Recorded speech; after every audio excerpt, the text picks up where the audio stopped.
Kehi larin fera kaniya guitarist kani. Kehi Vatsana kaniya drummer kani. Kehi Ricky Minton sa kaniya vocalist kani. Kehi Jill Ramaya kaniya guitarist kani. Kehi Oliver Villarn kaniya keyboardist kani. Kehi Israel Mona makaniya bassist kani. Zaina lagaron saktur hi Dr. Lukla ne tu aniya dali suan ne tunun beg puan suan atla ani.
Just dance vấn đề này. Ava bonve. Abes mamona. tiếng ai tiếng bộ cả rồi lâu cả và lâu con véo nè tôi nói cho nên nè tổ bên nó tên tổ bộ cả nè luang muang hậu sang ang po anh chú kết tri piang po anh chú hết tiếng hiện musician gần lâu này trà đi cả lâu thế đấy à lo mồm thế mấy cái tiếng vai cũng bùi thủ cái suy nè lo mồm cái tiếng hiện luang muang hậu sang hi ven thằng cái lột bị lâu này đi khá giá này là hiện cái suy nè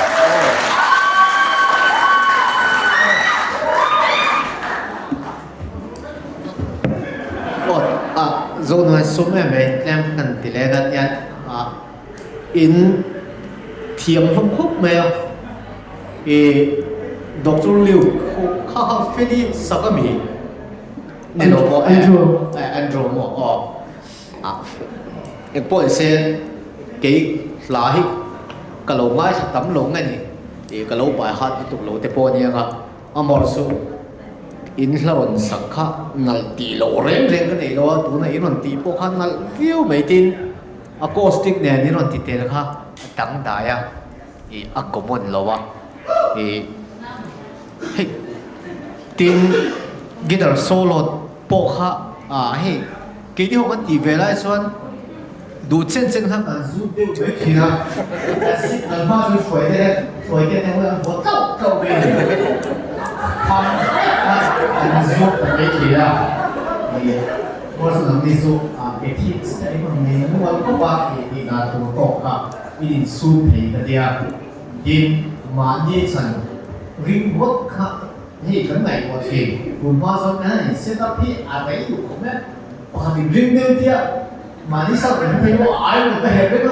mà thằng thì có ai đi một thì tổ cái nó xong còn không cái này nó không đầu chỉ hay nè một sự làm đi xong rồi mà quy trình cốt về thì bé nằm tất cả về spirit này như mình chỉ rồi phải không cốt về in đi xem này thì đối với các bạn enjoy view về in đi thấy rồi